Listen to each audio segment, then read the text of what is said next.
Welcome back to the Daddy Caddy Podcast, the show where we help parents and junior golfers navigate the journey from the first tee all the way to college golf and beyond. I'm Aaron Gregory, your host, and I'm joined by my co-host, Rustin Darter. Today's episode is one you won't want to miss. We're joined by Coach Ryan Sirman, assistant women's golf coach at Texas A&M University. He's not only developed some incredible players, but also has a unique perspective on what it really takes to succeed at the college level, both on the course and in the classroom. In our conversation, we'll dive into what coaches look for in recruits, how parents can best support their juniors, the transition from high school to college golf, and the unique opportunities available in women's golf today. Whether your junior is just starting tournaments or already thinking about college recruitment, this episode is packed with valuable insights. So grab a notebook, settle in, and let's jump into our conversation with Coach Ryan Sirman. Coach Sirman, thanks for joining us. We really appreciate your time and know this is going to be a great episode and great insight for parents and golfers alike to know what to expect coming in the next years of their lives. And I appreciate your time. So let's jump right in. What's your background in golf and kind of what drew you into coaching women's golf? Well, first of all, thanks for having me on the podcast. I am a podcast nerd at heart.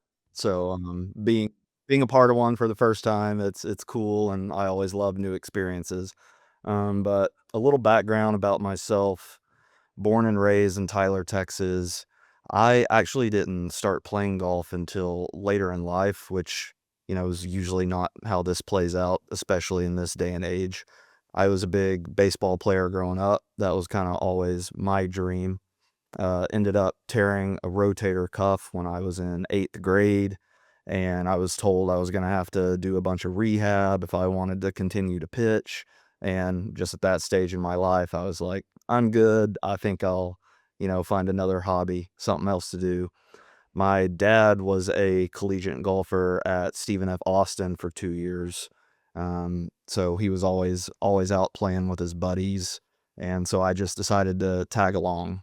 I would play a couple times a year, nothing very serious. And then, summer of my 8th grade year, fell in love with the game, dedicated myself, was blessed to get pretty good quickly.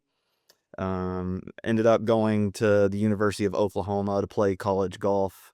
Wow. Ironic story, I grew up a diehard Texas Longhorn fan. Went to every single home game for football, and then so I was like, well, Dad, I'm sorry. I know I used to bleed burn orange, but I fell in love with Oklahoma and everything up there. Played 4 years there, which I'll kind of dive into. That's kind of how or why I got into coaching. So I played for 2 different head coaches. So my first 2 years, I had a coach. Just things weren't great. It wasn't a good environment. Honestly, I had thought about transferring after my sophomore year. It's, you worked so hard to get to this point, and I feel like, college golf should be more. And then he ended up getting let go. Oklahoma brought in Ryan Hibble, and just the impact that he had, on that program and on myself, as a person, just the energy that he injected into us all and the confidence and just the experience I had.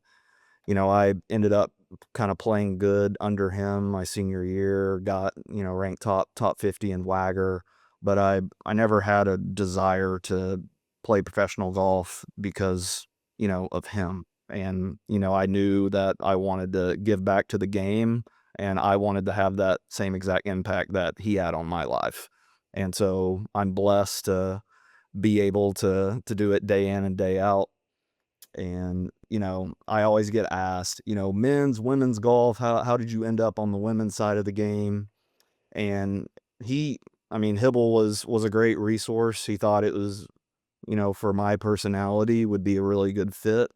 And then my current boss, Garrett Chadwell, as well, when I was trying to get into it, really recommended me to, go down that path as well on the women's side of the game. And I'm really glad I did. So what keeps you passionate about it? The kids, you know, I think I have a servant's heart, and I want to give back. It's fun being able to show up every single day with kids that have a dream, and to help them chase it. And it goes beyond the golf course. We have kids that all they think about is being on the LPGA tour, and that's awesome. And I want to serve them and help them get there however I can.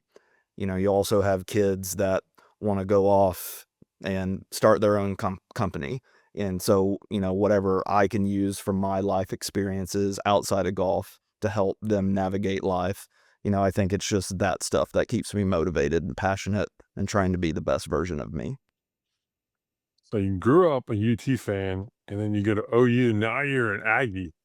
Well, you can't get any different than those two. My Uh, wife would just love that one. yeah, it's really messed up, isn't it? I That's I'll a that's an interesting sticker of a car. I can just see it now. It Um, it really is, and I'll never forget when I, decided to take this job. My dad, big Longhorn fan. I'm like, Dad, you're really not gonna like this one, because he was Oops. always like, yeah, like when I was in high school, like, you're going to Oklahoma, but at least you're not going to A&M. And for that phone call, he just got a good laugh, but no, it's all joking and fun, and I had to ask that one because my wife's a big time Longhorn fan, obviously yeah, being in Austin where we are and stuff like that. So I was like, yeah, that's that's weird. funny. The two polar opposites of schools you would think to go to.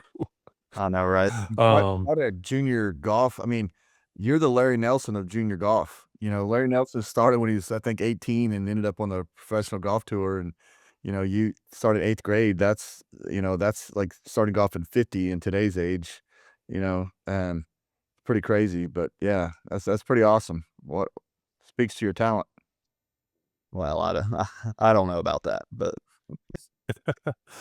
Aaron mentions junior golf. So tell us like what you've seen over junior golf and the events and all that fun stuff over the past several years, even going back as far as the past decade. How have you seen that landscape kind of change?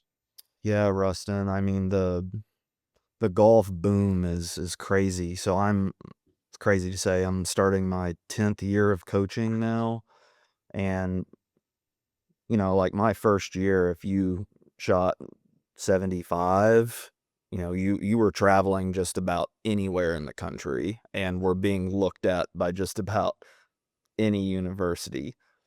So it's gotten way more competitive, but I think that's due to technology. These kids are just exposed to a lot of things that can really help their growth.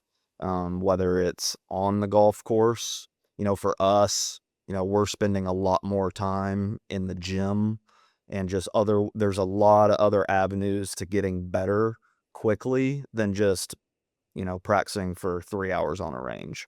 So I think that's playing a big role. But then also just like the number of events.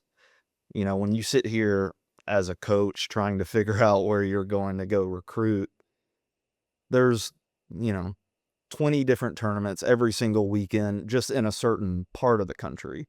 Where 10, 15 years ago, or when when I was going through it, there was like 3 big events every single summer, and that was just kinda it. So, I think it's just a testament to where the game of golf is headed and the popularity of it, and it's really cool to see, and I'm happy to, be in the game. So, yeah, the landscape, it's so, us being daddy caddies, and being out there and in the trenches, we've definitely seen it evolve, like you're saying, and just in the few years that we've been at it. And so, what qualities do you look for in junior golfers beyond the scoring average? So, I mean, first of all, I love what you guys are doing, starting this podcast. I see it every year. There's a lot of parents that want to help their kids in every single way and help them navigate and chase a dream, and they just don't know.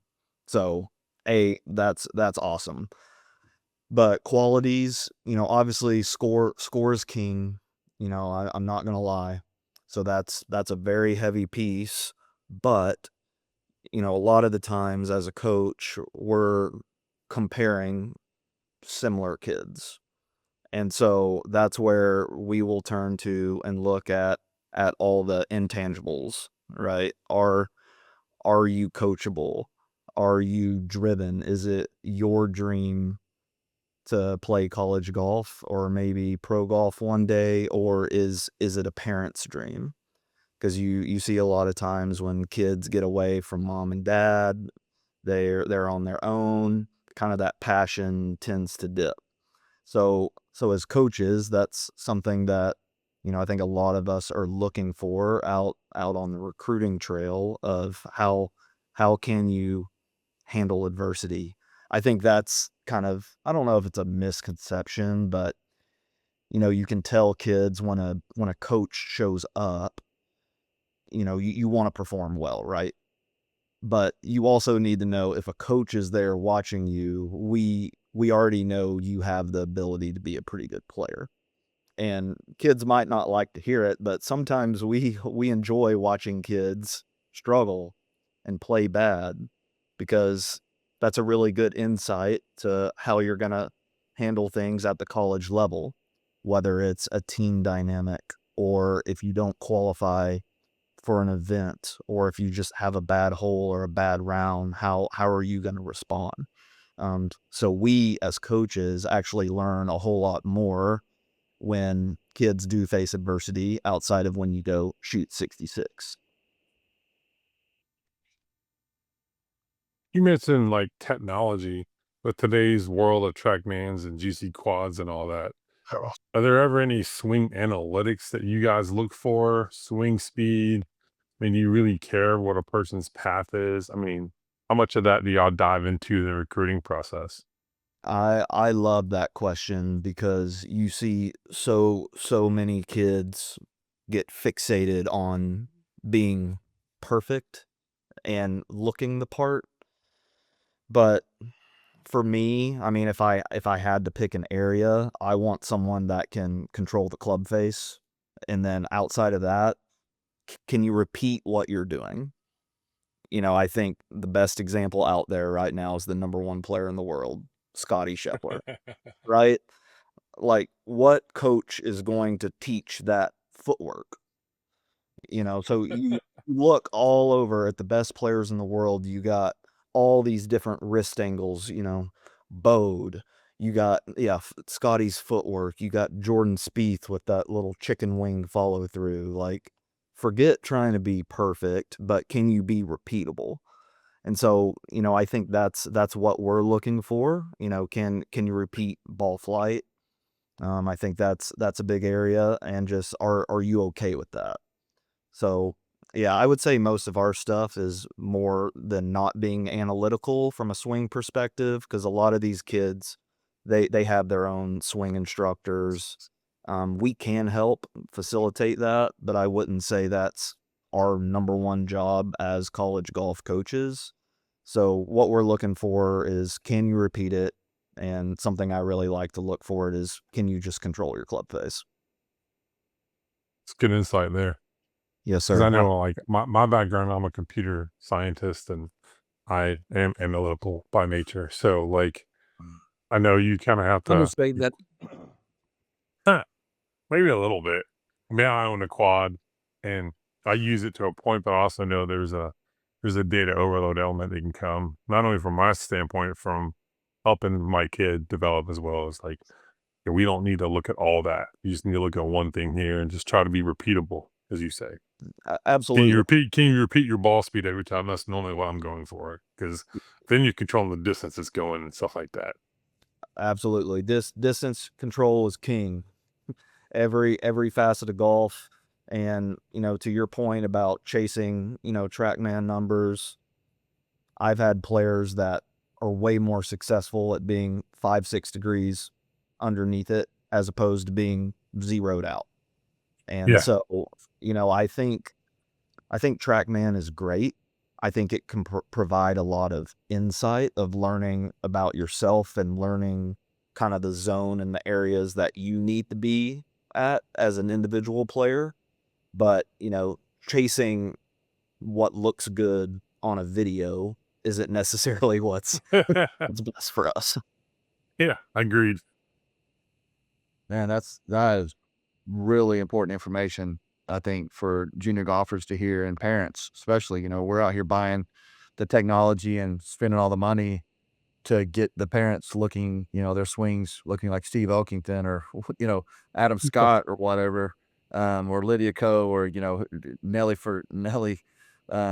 So that's really good stuff. So at what age should parents and junior golfers realistically start thinking about college recruitment?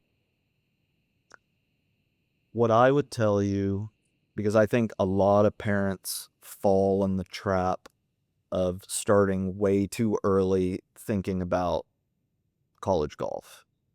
And then, you get to your junior year, kind of when it really ramps up, and it just really stresses kids out. And it's amazing of, the number of kids that once they commit, how much better golf they play.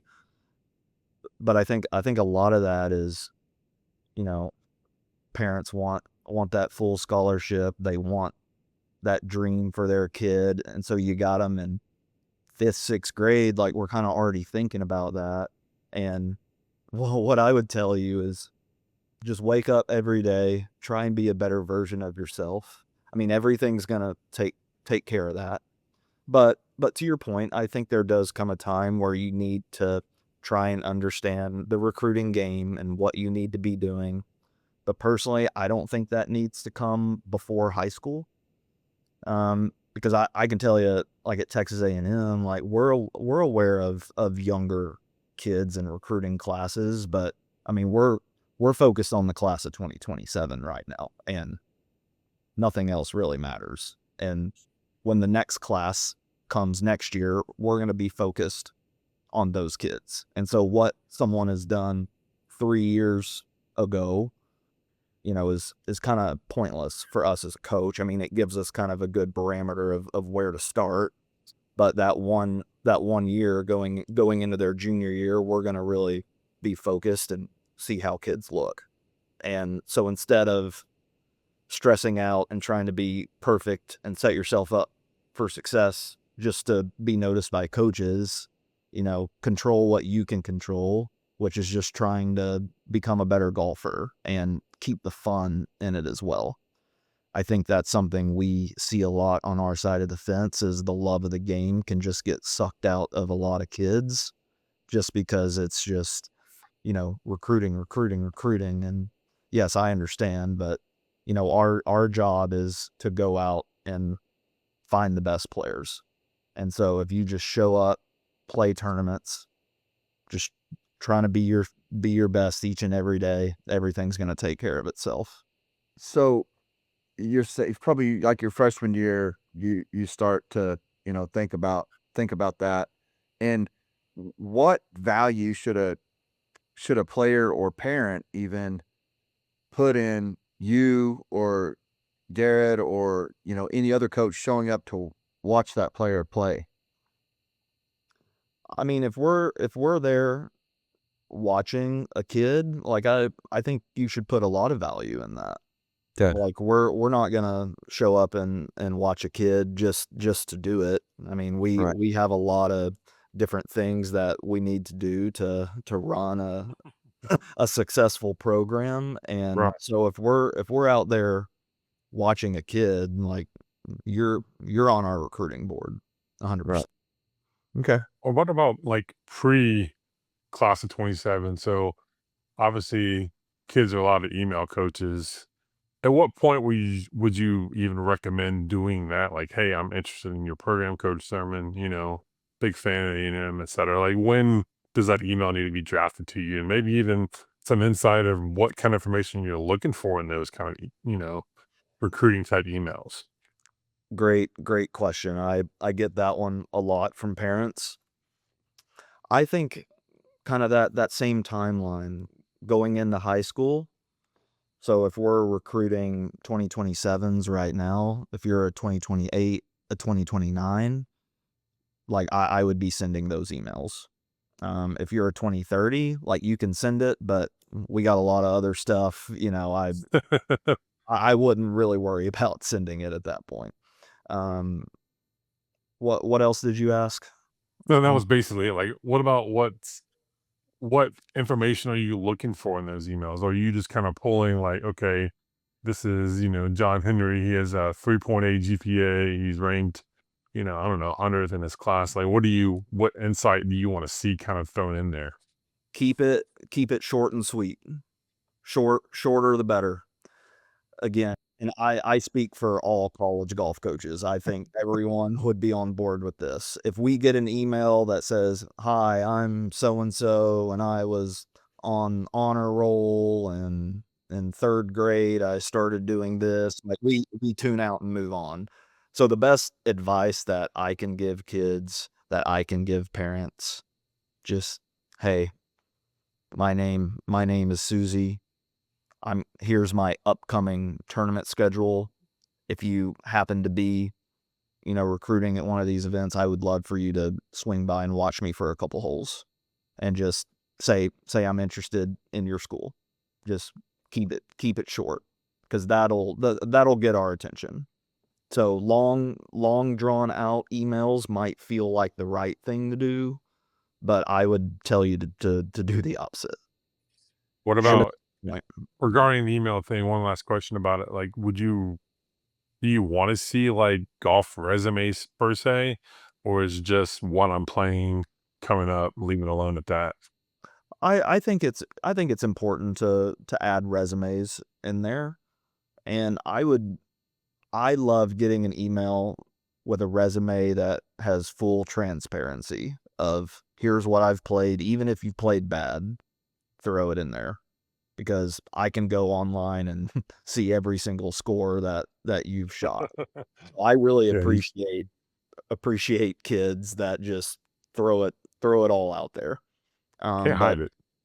can't you can't, exactly. It So, happens. we tell our kids all the time to take ownership in their game, and so I love when I see that from kids on an email. But Word document, PDF, however you want to send that, I think is a great way for results. Something else that I really look at is social media. So if I'm a parent and my daughter has Instagram, throw an Instagram handle out there. So we can go, if there's swing videos, anything on there, I think that's a good resource to promote yourself as well. It's good insight to have for sure, especially on the social media side of things. Go ahead, Yes. Aaron. I know you got a question. What Kind of. what so yeah, it popped up. Coaches that are following players like out on the course, and that player might not have thought about that school before. So would it be good for that player to send an email to a coach and say, "Hey, thank you for coming out. Really appreciate it." And that's about it. You know, um, something like that. Absolutely. Okay. You would be surprised of how far little gestures go. And again, at the end of the day, score is king. However, when we're sitting there deciding in between kids on the same tier, little things that take 10 seconds to do really stand out.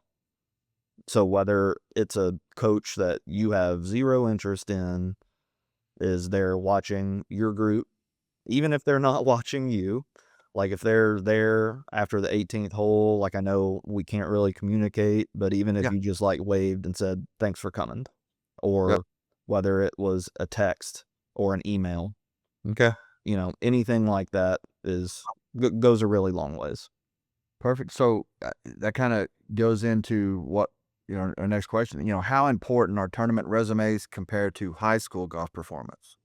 Because we there's a big conversation being had among a lot of the elite golfers that, why am I even playing high school golf? Mhm. I like the team atmosphere, but they are different yardages, so I'm interested to hear your thoughts. Let me piggyback and add one thing to that too, if you don't mind, because it's kind of the same Yeah. question. Um, in terms of high school golf, how much do you really look at it, especially in some of the smaller schools in Texas where you might have one or two kids only on the team? So I wouldn't even call it a team per se. And they're playing so short, like going to Aaron's question, like where does that line get drawn, or is it just kind of cool to see them do that? Yeah, that's a tough one, but I mean, shooting you guys straight, I would say, like from a resume standpoint, high school golf doesn't mean a lot. Kind of to Aaron's point, we're competing at this level anywhere from 6,000 on the very low end to 6,500 yards. Where some high school events, which you guys would know this better than I would, what, 52. Yeah. 52. Yeah, So my daughter is playing the one that's sub 5 this coming week. Yeah. so it doesn't give us a great barometer of talent at this level and translating to college. However, I I really do love the team atmosphere, the team being part of a team. I love that aspect of it. So it's kind of tough to navigate what I should do, because I do understand that, a lot of high level players, a lot of high school teams can't roll out 3, 4, 5 girls that are competitive. So you don't, want your kids feeling like they're not getting the most out of each and every day. But, we do see, or I see the value in being a part of a team, because you see a lot of kids that don't go through high school golf, then they get to the college level, all they've done is play AJGA. Everything is so individualized, and they haven't grown up playing other sports.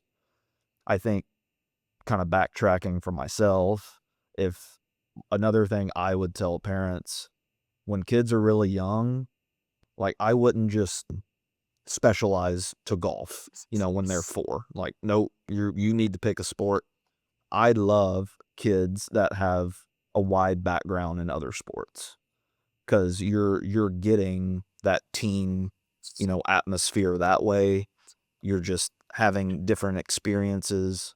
So I love kids that play multiple sports. So I think that's important for parents to hear on that front. But that's going back to your original question. That's tough to navigate, because if you're trying to get a scholarship, I don't think a lot of coaches are looking at high school results, especially at this level. Now, lower levels, I think that there might be a different answer there. Right. However, the other side of the coin of being a part of a team, learning how to deal with different personalities, when you're not a part of a team, that can be a big adjustment for a lot of kids. I see value in both. I don't think there's a right or a wrong answer, but I think it's just important for parents to know that high school results don't really mean a lot to high level programs. Not going to move the needle. Not going to move the needle. Yeah, I love your answer on multiple sports. My kids, I've always, I won't say made her, but had her in another fall sport every year, forever. This is the first year where she's decided that she just wants to focus on golf. Like, she played on a travel flag football team forever, just because it keeps her active, keeps her moving. The team element she loves, and even will still do some volunteer work with that team just because it's, a family environment. It's really, I think it's an overlooked attribute of building an athlete is have them play multiple different variants of sports besides just what they potentially are trying to chase in college. And to be honest with you, I think playing other sports, especially at a young age, like, it's gonna help your golf game. It's gonna help your athleticism. Like, you know, growing up as a boy, right, I was involved with every single sport, and I always had had a ball in my hand, whether it was a football, baseball, basketball. If I sit back, throw the football to you across the room, like, you're going to catch it. A lot of my girls, if I go, hey, so-and-so catch, they're not going to catch it. They're just going to step out of the way and let it pass. And so I've actually seen a lot of my better short game players are kids that grew up playing other sports, just learning hand-eye coordination, having spatial awareness, on a green, of just being able to feel and anticipate what's about to happen. So, again, I just encourage parents, especially at a young age, you don't want kids to get burnt out. You want them to have fun, find joy in the journey. So I think it helps in that regard, but I think it also helps their golf game, as they get older. I contribute a lot of my kids' success to playing multiple sports, especially football. I don't know what it is, the rotation element of it. Throwing a football, as you say, catching, the athletic, the jumping, the running element of it. I just think it's made her a better athlete, and thus it's translated to a lot of her scores over the past 18 months and stuff like that. So Yes, let's sir. get kind of good insight to hear that that's appreciated in its own unique way.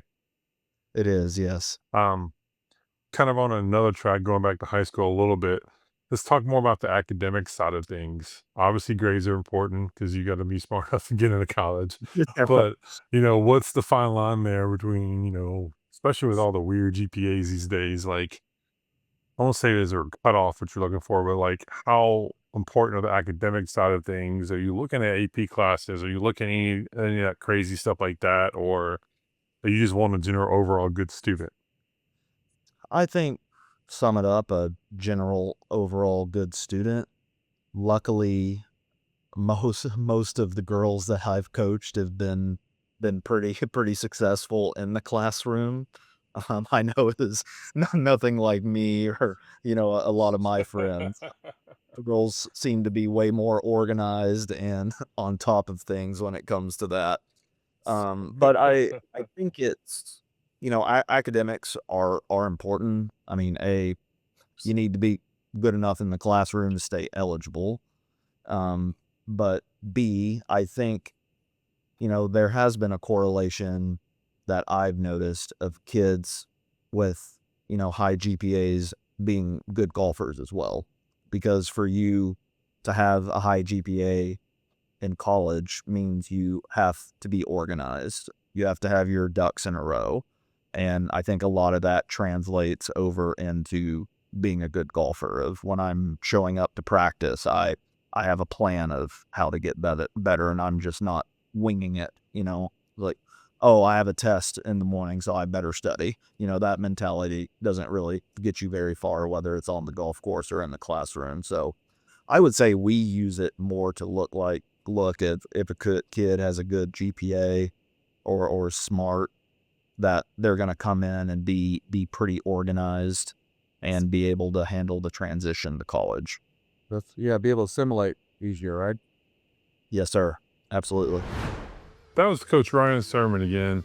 Incredible advice for junior golfers and their parents. I hope you took away some practical tips on how to support your player, what coaches are really looking for, and how to approach the college golf journey with confidence. If you enjoyed this episode, there'll be more of our conversation with Coach Sirman in the upcoming episodes, and make sure to subscribe to the Daddy Caddy podcast so you never miss the conversation. And if you know another golf parent like us who could use this insight, share this episode with them. It might be exactly what they need right now. Thanks as always for tuning in. I'm Rustin Darner, along with my co-host Aaron Gregory, and this is the Daddy Caddy podcast, where we help parents, players navigate the world of junior golf. Until next time, play well, have fun, and we'll see you in the next episode.